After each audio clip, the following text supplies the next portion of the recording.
You're watching Deprogrammed. This is the new Culture Forum show devoted to fighting back against the forces of ideological conformity, particularly among the young. My name's Harrison Pitt, I'm a senior editor at the European Conservative, and I'm thrilled to be joined this week by Connor Tomlinson, Evan's guest co-host this week, writer and presenter at thelotuseaters.com, and our special guest this week, Nigel Biggar, the Regius Professor Emeritus at the University of Oxford in Moral Theology, and author most recently of the Sunday Times bestseller Colonialism, A Moral Reckoning. Now, one of the central points of your book, Nigel, is that the decolonisation movement is working to undermine faith in the liberal international order. While this may be true at a certain level of analysis, is their main aim not really Britain itself and deculturating Britain itself? Is that international perspective warranted? No, I think you're right. I mean, I think decolonisation, as we have it in the UK right now, we imported it from America. Black Lives Matter was the origin. In America, the narrative is that the United States is systemically racist, and that's why Americans are encouraged to deconstruct the origins of the US. In this country, the narrative is that Britain is systemically racist, and we can trace the systemic racism back to our colonial history, which can be summed up in one word: slavery. So in the first instance, in this country, decolonisation is an assault on on Britain as it currently is in terms of race relations, but more deeply an assault on Britain's 400-year-long imperial record of international relations. I see. So it's precisely because it needs to contextualise, it needs to put itself into the British context that it's forced to deal with in terms of empire rather than in terms of domestic politics, that it becomes internationalised. You know, of course. So one reason I wrote my book, a major reason, was I don't want Britain to become prisoner to what the Jewish historian Eli Kaduri called the canker of imaginary guilt, because if we do, if our governing elite becomes unreasonably guilty about the sins of our forefathers, then we become susceptible to political manipulation. For example, over the issue of reparations for slavery. Indeed, and I suppose it's a common feature of revolutionaries that the best ones, I say the best ones, the most tactically well-inclined ones, people like Robespierre or Mao Zedong, there's this understanding that in order to advance the cause of a radical transformation of society, you need to alienate a people from their own history first. You need to kind of saddle them with that canker of imaginary guilt, and then it becomes they become much more pliable to your sort of idealistic schemes. No, absolutely. Countries like China and Russia, particularly China, are well versed in the arts of psychological warfare, and China is very keen to, and indeed other countries too, to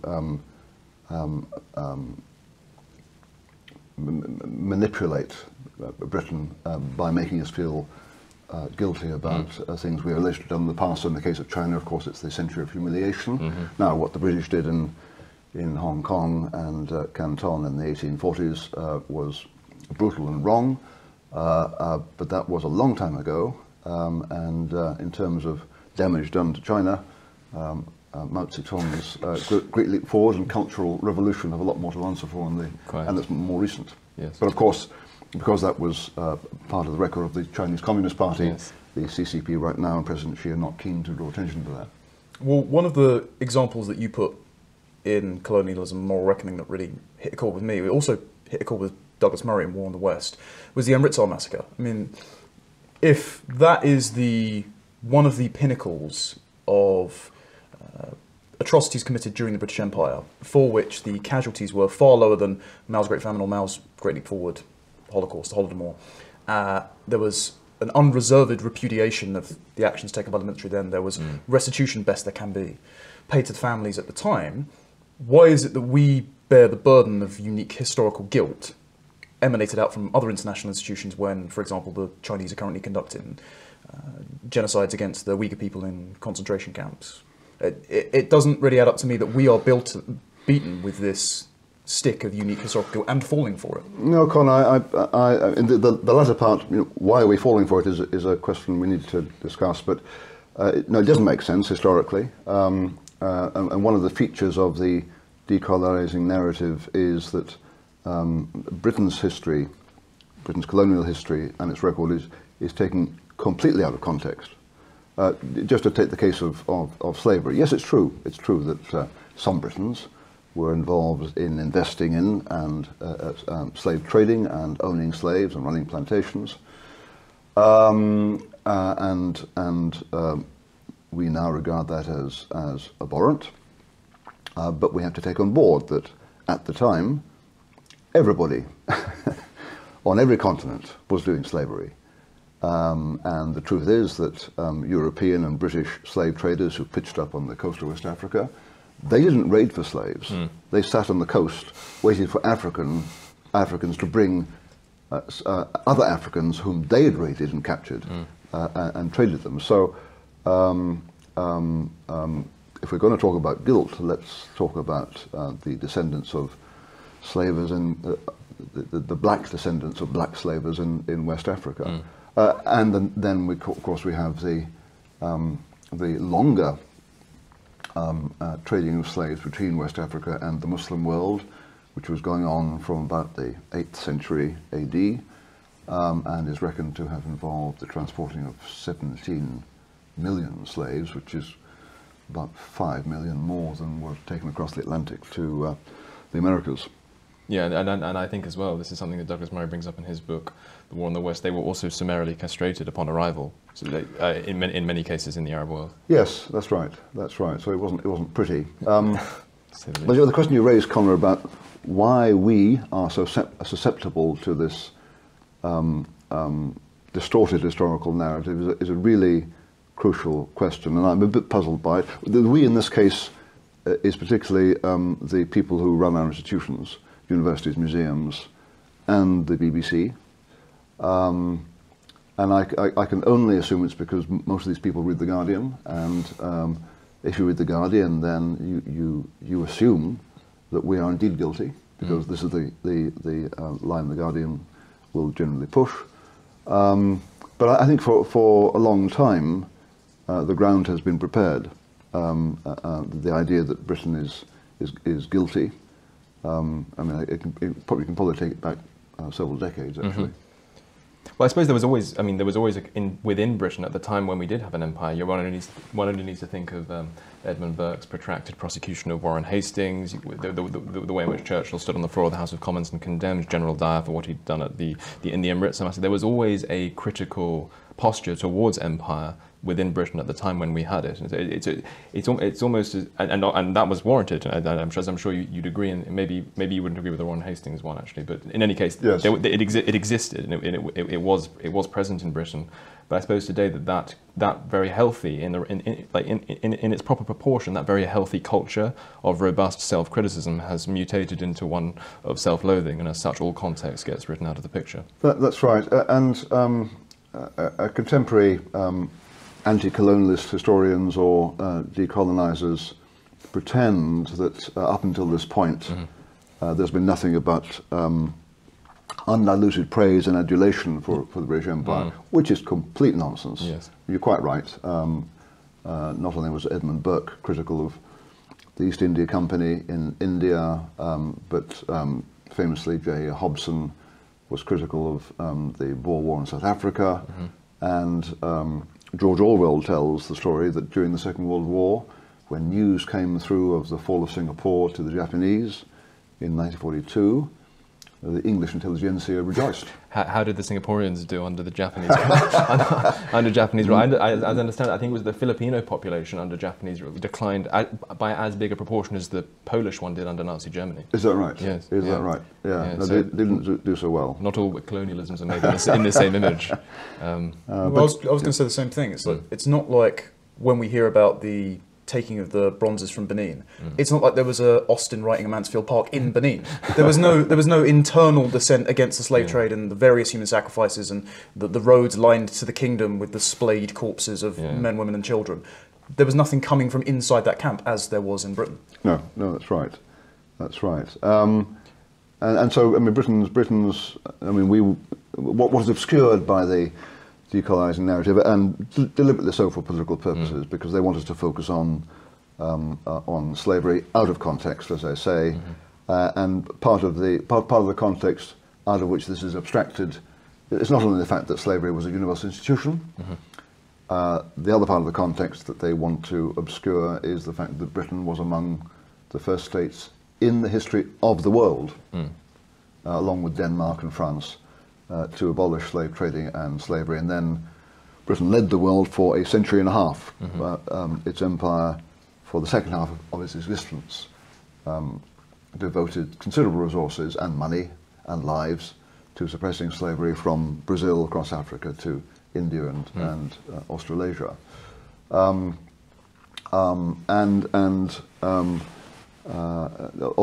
decolonisers often complain about the way in which colonialists interfered with native cultures, and there's no doubt that the impact of modernity on Aboriginals in Australia or North American Indians was often brutal, mainly through the inadvertent importation of disease. That said, for example, the suppression of slavery, although resented by Arab slave traders and African slave traders, was rather welcomed by the poor, benighted, freed slaves. Indeed. And one of the things you write quite movingly about in Colonialism and Moral Reckoning, particularly in relation to the so-called, I forget what they were called, not charter schools, that's the schools in Canada, what are they called? Oh, the residential schools. The residential schools. You write very movingly about how it was actually, the modernity, like the arrival of modernity into a pre-modern culture did have sort of a whiplash effect, and these natives themselves were pleading for their children to be given this education so that they could adapt to modernity. No, exactly. So, I mean, I regard what happened in the 18th and 19th centuries. There's a lot of tragedy because it so happened that Europe and Britain, in particular, had developed technologies. Particularly, we were capable of crossing oceans in ships. We pitched up on the coasts of Australia, New Zealand, North America. Had Aboriginal Australians and Native Americans developed the technology, they would have pitched up here. But because we arrived with considerable technological superiority, and because inadvertently we brought disease, but we weren't the only peoples communicating disease. There's evidence that smallpox was brought to the northern territories of Australia by Indonesian fishermen. And of course, more recently we've noticed that disease from China can travel by all sorts of means. No one intended it, as far as I know. The Chinese state didn't intend it, I don't think. These things happen. Certainly the passengers on aeroplanes carrying it didn't intend they it. They didn't intend to carry it. But the impact was brutal, and you're right. Therefore, some native North Americans and Australasians and Africans realized that the world was changing and they had to adapt, and many of them did. So by the mid-19th century, native Canadians had adapted from hunting and fishing to agriculture in what's now Ontario. Their brethren on the Western Plains hadn't done so because they hadn't had to. They could hunt bison. Unfortunately, in the 1870s, the bison population collapsed, and they had to adjust pretty fast. But at that point, they signed treaties with Queen Victoria, which included the demand for residential schools so that their kids could learn English and agriculture and adapt. So whatever the failings of the residential school system in Canada later in the 19th century, these schools were lobbied for by native peoples, and indeed there's evidence that as late as the 1920s, native Canadians were lobbying for residential schools in the western provinces. And the other thing is that the schools were, until 1920, voluntary. No one was forced to go to school. And so the narrative being put about 2 years ago The Guardian article, wasn't it? Yeah, yeah. There'd been some kind of genocide. Yeah, so there were discoveries in British Columbia, I think, of subterranean disturbances in former graveyards that were alleged to be mass graves of kids from residential schools, and this was quickly, of course, broadcast by the mainstream Canadian media. New York Times, gleefully picked up by Al Jazeera, broadcast across the world. Here we are 2-3 years later, not a single body has been uncovered. There is plenty of reason to suppose that the subterranean disturbances may not have anything to do with the graves at all.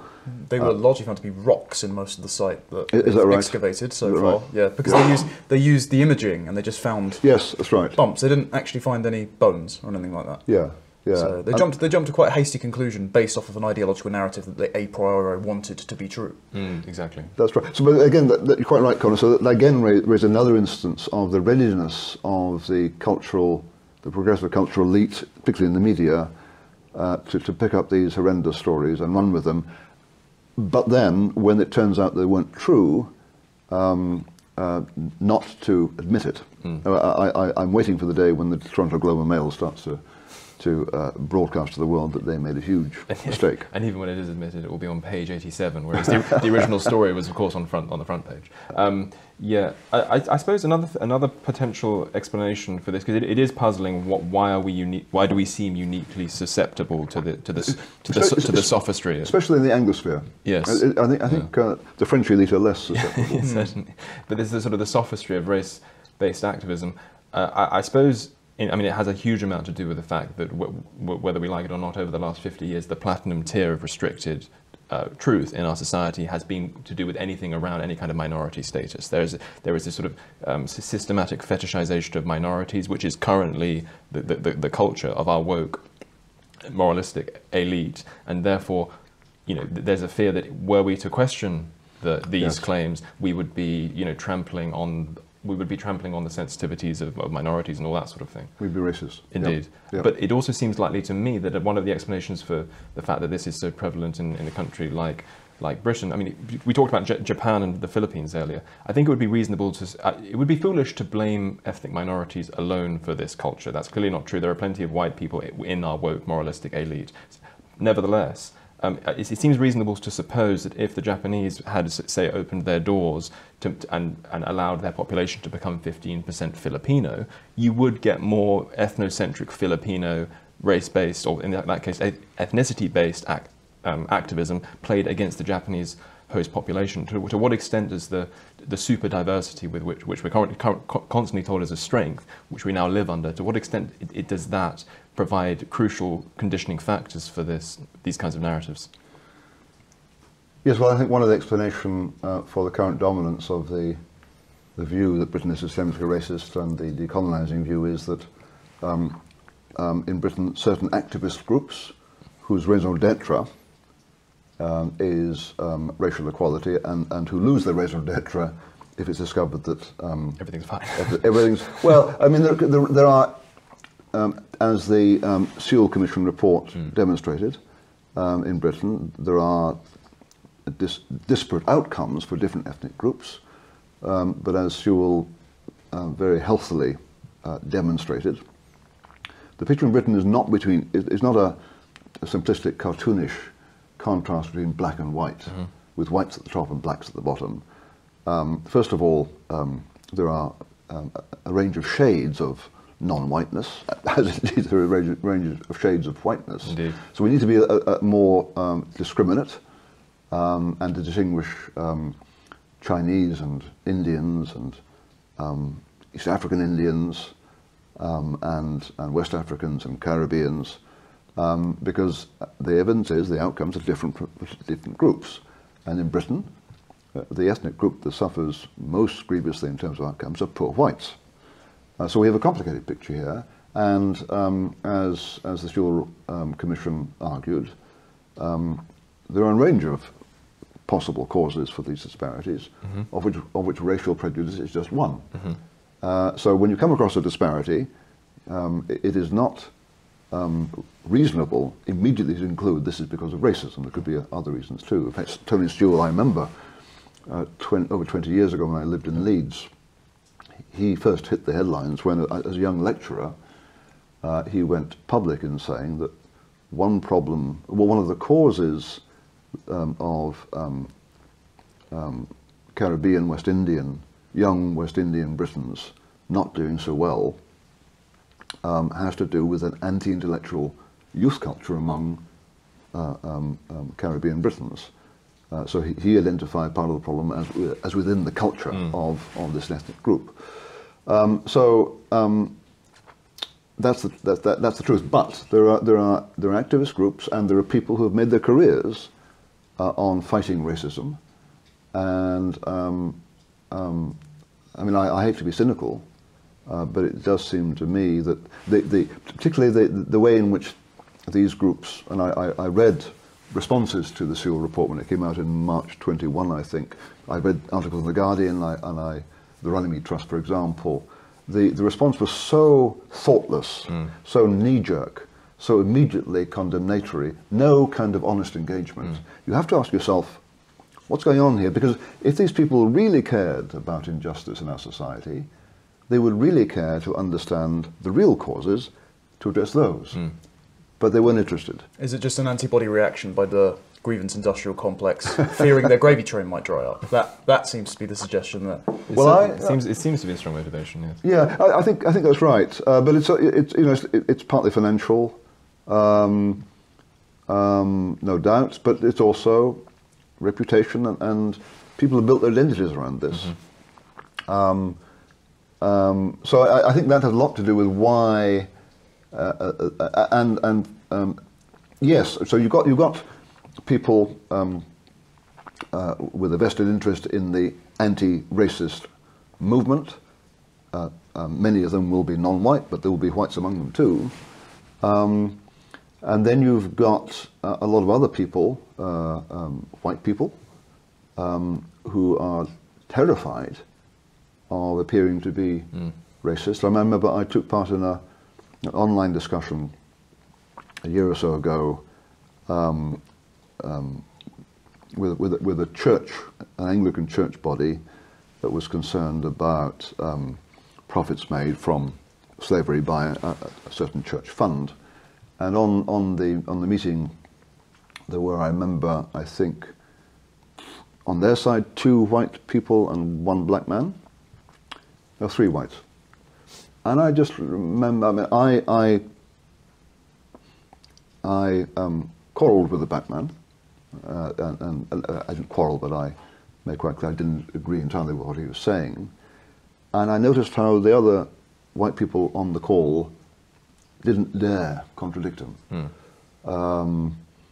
And some people will exploit that. But it's.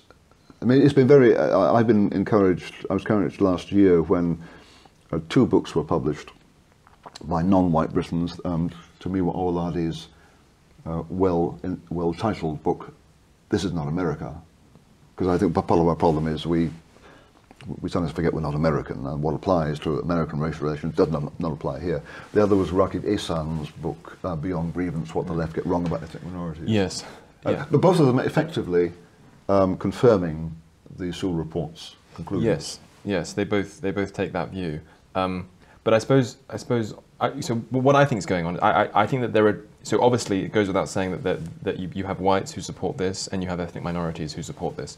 But I think that in general, again, only speaking generally, they tend to support it for different reasons.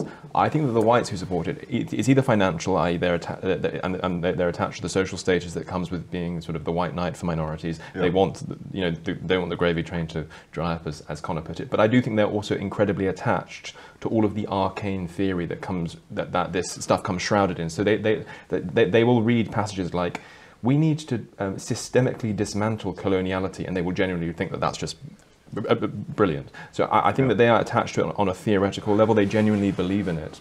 I think it might also be a theological level. Well, indeed, yes. Yeah. So you mentioned Anglicanism there, and I think not only is the substitution of the conception of the British Empire been swapped out for the American Empire, as literally the world powers changed hands, but also the substitution for the egalitarianism of Christianity, that which was evangelized and aided in the alleviation of the slave trade throughout the British Empire, has been substituted for a sort of woolly liberal egalitarianism, a kind of hopeful blank slatism that anyone, if they just encounter prosperous liberalism and a liberal education, might, even the most ardent of jihadians might be able to be converted.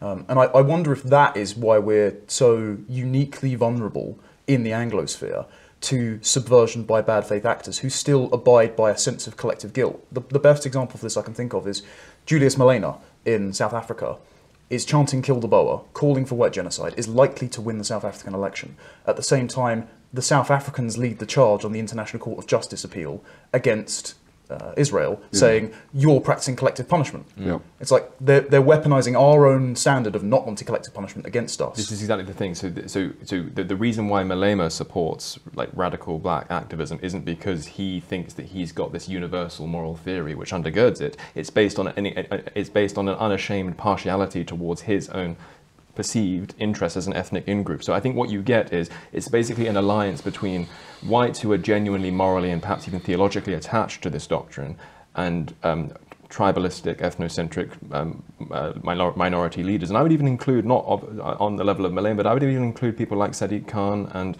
Humza Yusuf in that. If you talk about the way in which, if you look at the way in which Humza Yusuf talks about the native Scottish population, if you were to substitute the word white for the word Jews for whites, it would belong in the pages of Der Stürmer.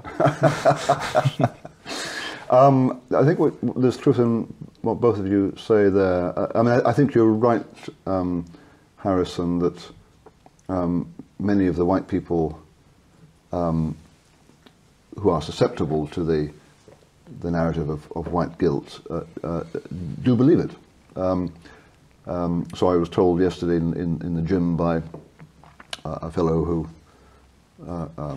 is studying zoology in Oxford that apparently zoology is being decolonized because it's being said that when white Brits went out and brought back samples or animals or whatever, they were somehow stealing from native peoples, and we have to.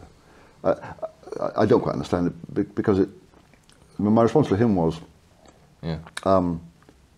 the people who believe this in your university department at Oxford University are in some measure intelligent people, but this is so damn stupid. And his response was interesting. He used a German word. What does it mean in English? I've forgotten the second half of the German, so you're spared that. It means basically you're kind of you've got a kind of specialist myopia. So you're really bright in astrophysics and zoology and late medieval German literature, but when it comes to general moral political issues, you can be, well, partly stupid and sheep-like. And my own experience of academics has become a bit jaundiced in recent years for reasons some people may understand. But it's true that academics are in some sense intelligent and independent thinking, but not across the board. And the operation of fear, a great sensitivity to reputation among academics is very great, and so many of them will follow fashions, and if they don't quite agree with the fashion, they will bite their tongues and just hope it'll go away. It's interesting you said that he was going to use a German word there. It reminded me of when Douglas, not to keep raising his spectre, but in Think of Strange for Europe, he references the German term Drang nach dem Absolutum, the tendency for continental philosophy to drive towards the absolute. Engels wrote about this as well. He said that Germans have a radical profundity to make all totalizing structures. I think that's also something that maybe the British are weak on, the Anglosphere are weak on. It's the sort of idea that Burke puts forward that the English are actually philosophically slow, they're not very ideological, and that they're content with their private stock of reason and inheriting traditions.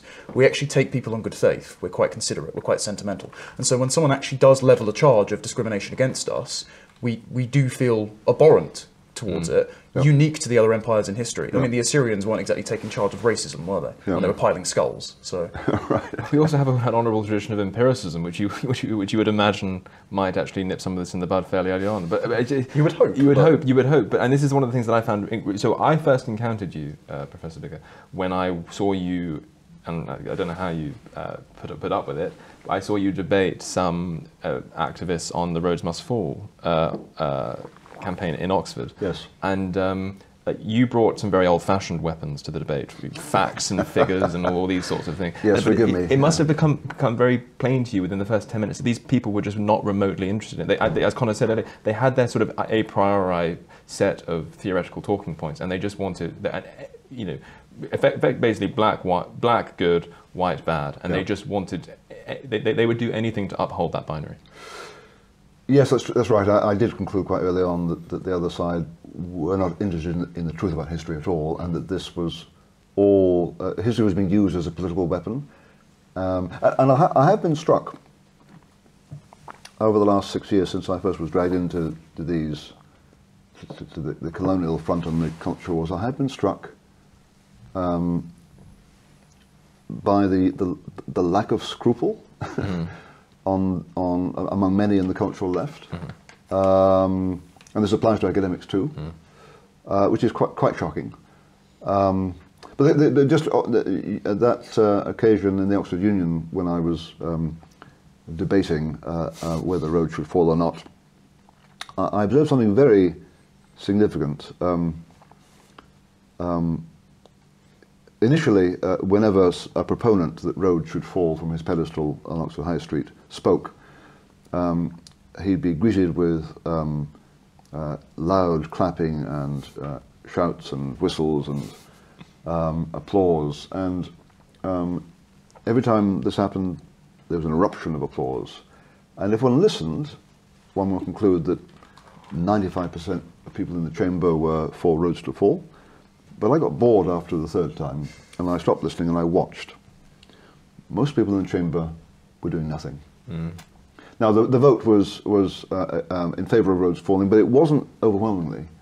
But that taught me, actually, that what's going on here is a noisy, aggressive, threatening minority riding on the back of an uncertain, timorous majority who look around and say, well, who else is protesting? No one's protesting, I'm alone here. The truth is they're not alone, they're the majority. But because of the noise of the aggressive minority, plus the failure of institutions and institutional leadership to curb the illiberalism and the intimidation of the minority, the individuals who compose the majority feel isolated and powerless. I see. So, but you have undergone I'm sure that's true. But it would be fair to say that you have undergone a change in perspective. So, like my general view on this thing, I'm interested in the facts, and I really enjoyed your book, and I've enjoyed other books which have dealt with empire on a sort of factual, dispassionate basis. And the particular strength of yours is that you, as a moral philosopher, you bring in forms of conceptual analysis which don't come naturally to people who are just historians as well. So it has that added benefit. Yeah. But so I find all of that incredibly, satisfying. Nevertheless, I just don't think that this is enough to convince our opponents, because the common theme here that we're identifying is that for them, it's not as though they look through British history dispassionately and then come to the dispassionate conclusion that it needs to be dismantled. No. It's not. They don't use our history as a justification for their schemes. They're willing to distort that history and exaggerate that history as a pretext for their schemes. It's a pretext, not a justification. No, you're absolutely right, and you're correct that speaking the truth and trying to be reasonable is not enough.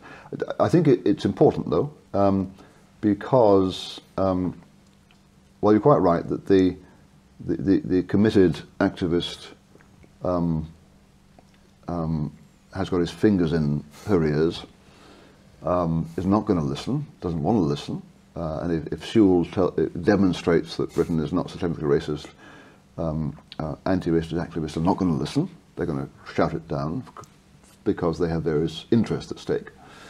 However, because I do think a majority of people are not of that kind, they're uncertain and they're uninformed and they don't know how to counter some of the narrative that they are suspicious of or doubt.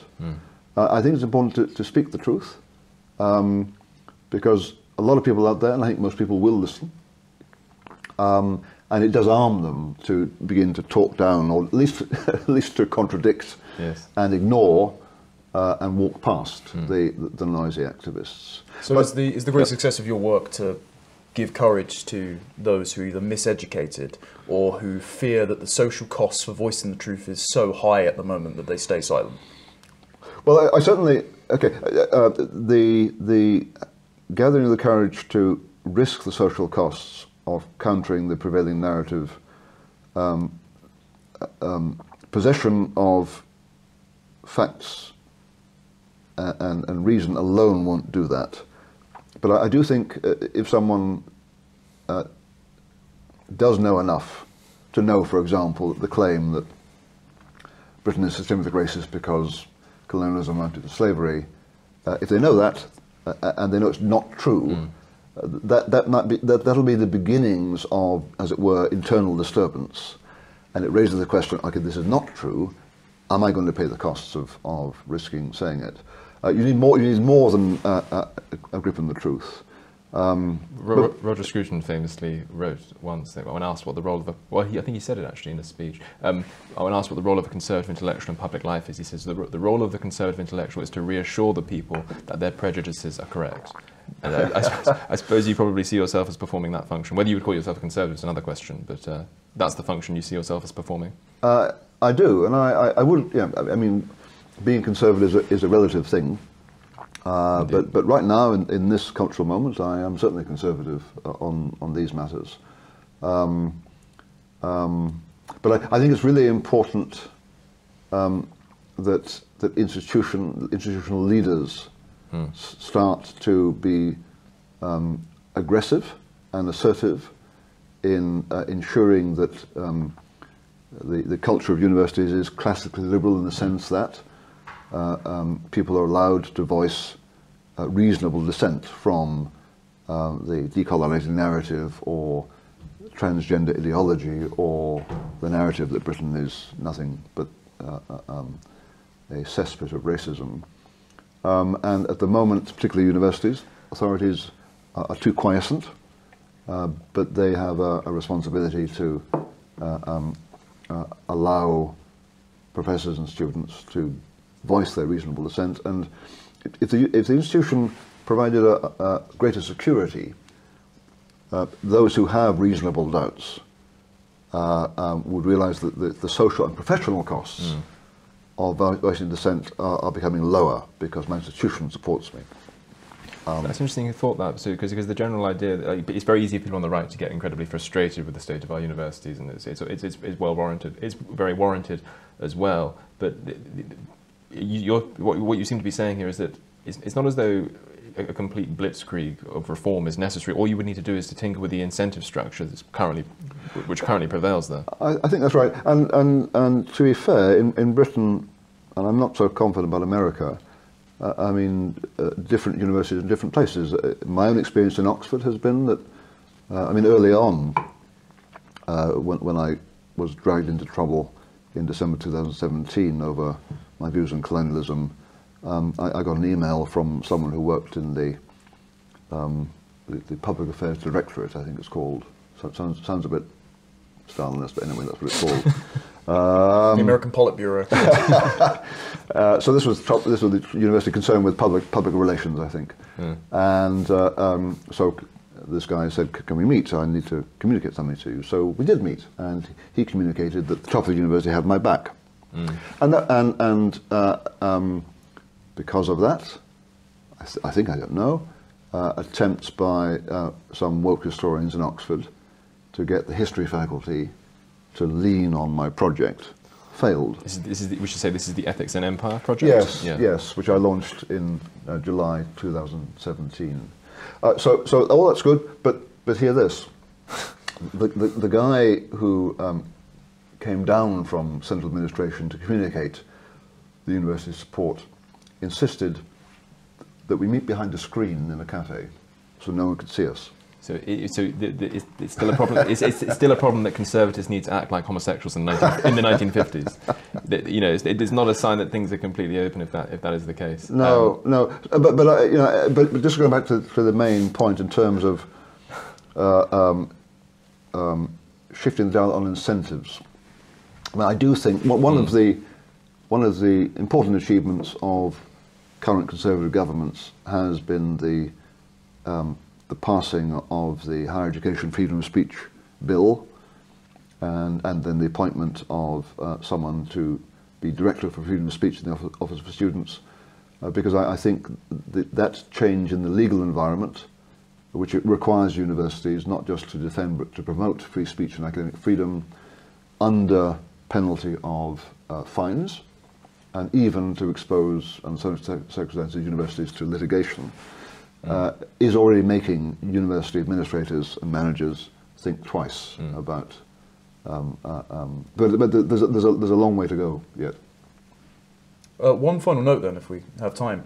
I remember at NatCon I got the opportunity to ask a question to David Starkey on a panel. I think you were sat on with him, actually.